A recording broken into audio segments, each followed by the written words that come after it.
Hello guys, just thought I'd show you my Jade Harvester build today because patch 2.1 is only around the corner and there are a few changes you might want to take into consideration if you're thinking about running this build.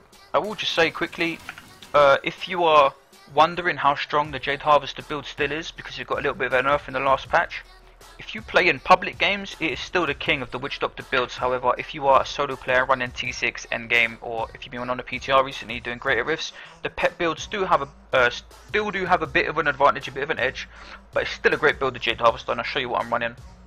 Of course, I have the full Jade Harvester set with a Ring of Royal Grandeur because we need the Quetzalcoatl helm. This helm is vital for the build. If you want to be efficient at endgame, you need this helm.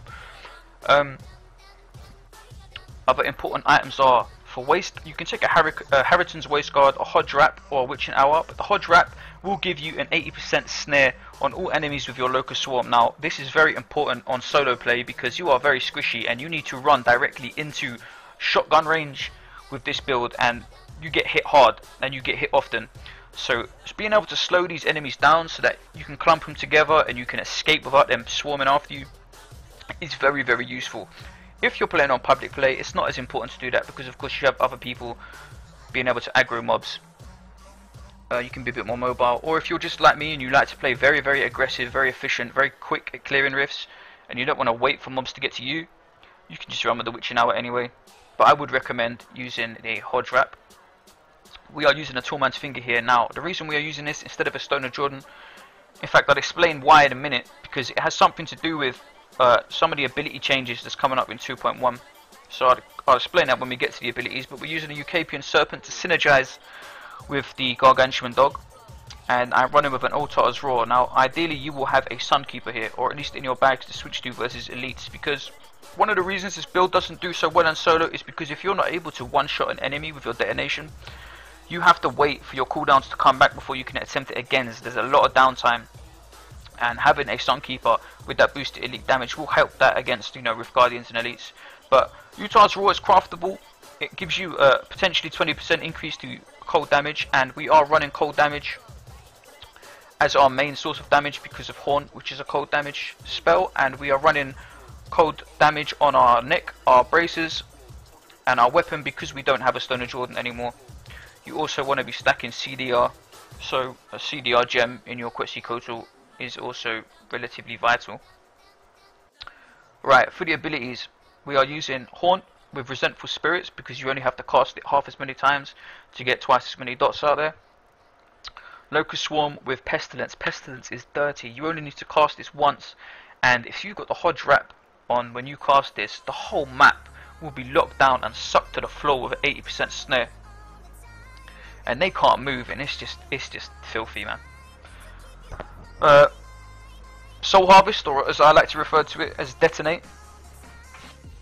We're running with Vengeful Spirit because it gives you 630% weapon damage as physical on the initial burst. Now that's very, very important, especially on shit like trash, man, because the worst thing is you hit Detonate and you get left with a bunch of enemies that only have 10% health, and you don't want to sit and wait for your CDs to come back so you can detonate them again, so then you've got to leave them. It's just really, really annoying, so it's best to have a nice initial burst where you can one-shot all trash in one go. Now, we're using Zombie Dogs here, as I mentioned before. Now, the reason why we are using this with this instead of a Stone of Jordan is because previously we were using Horrify with Frightening Aspect for that 100% additional armor increase. This is getting nerfed in 2.1 to 30%. That is a massive nerf, man. And if you look, like, your Ucapian Serpent gives you practically 30% anyway by itself. You know, so if you take a Zombie Dog with physical, with this Gargantuan Dog, it hardly ever dies. You're getting like 40% consistent extra damage reduction. It's much better than what we were running before. So that's why we're using that now. We are, of course, using Piranado because, you know, you throw this down, dot them up, run in, explode. It's filthy, and it has a much shorter cooldown reduction than most other builds because you are stacking CDR on this build. You can pretty much spam it whenever you want, and with my Spirit Walk, which you will be using in most builds, I'm using Honoured Guest for that little bit of cautionary mana generation if I need it. For our passives, we are using Creeping Death because this is a dot build, and this will allow you to keep your dots up for about 5 minutes. I think it also increases the damage a little bit when you detonate, so you need that. Grave Injustice, this will be giving you, this is a beautiful passive for this ability, because the way this build works is you tend to detonate when you have a huge cluster of enemies. Now if you blow up a huge cluster of enemies with this passive on, your CD pretty much is restored instantly, so you can do like double detonates and shit, which is great, except usually you have to reapply your dots before you detonate them again. We're using Spirit Vessel next because the defensiveness it gives you is nice, but really what you want is the reduction on your Soul Harvest. You know, that's your main spell, that's the bread and butter to the build, so to have that reduced is very important. And Pierce the Veil for obvious reasons. If you're interested in my paragon points, you do not need attack speed in this build. You need cooldown reduction. You also then want to focus on crit damage and crit chance. You may not think you're critting because the numbers will be coming up in white numbers instead of yellow, but believe me, your crit damage is affecting your DPS, so you do want to make sure you're not skipping on that.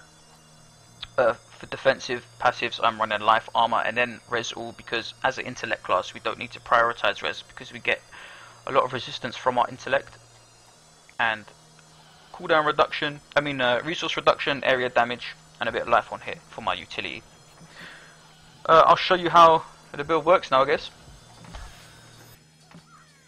Okay guys, so the idea of this build is you want to dot the enemies up and then you want to detonate. But if you end up having little enemies running around like that, it's best not to waste your data like these guys. Don't waste the detonate on 2 or 3 mobs. Just dot them up, leave them. Wait till you get a cluster like this, and then pull them in with Piranado, blow them all up, and then you'll have like Soul Harvest instantly restored. With elites, if I can find one, you'll see what can happen is if you don't manage to kill them in one detonate, you have an area of downtime where you have. Do you see that? My fucking follower pulled him away from me. You have an area of downtime where you have to wait. That's fine. Just make sure you keep applying your haunts, keeping them snared. I'll try and find an elite pack.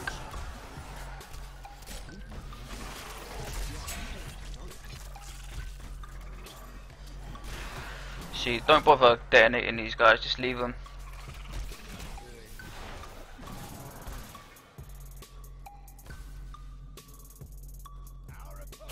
Here we go. So, once they're dotted up, make sure you've got haunt on all of them. Run in, detonate, bang, elite pack down on T6. That's how it works. I mean, there's not really much more to say about it. The only thing that's left that I can't really show you is on a Rift boss, on a Rift Guardian, you will have to be patient. Just keep the dots up, run in when you can, detonate when you can, get back out and detonate again. One thing I will say, you'll see once you detonate, you will need to reapply your dots in order to detonate those dots again. You see, the damage was much lower then because you need to reapply the dots. The dots will still keep ticking after you detonate, but you need to reapply them if you want to re-detonate them, if you know what I mean. It's kind of hard to say that. Yeah, that's the video, guys. I will be making some more videos once patch 2.1 goes live to talk about the changes, and I'll probably do a couple of other class videos. There's a couple of videos I want to make on the Crusader builds as well. And yeah, that's it, guys. Okay, take care, guys. Speak to you soon.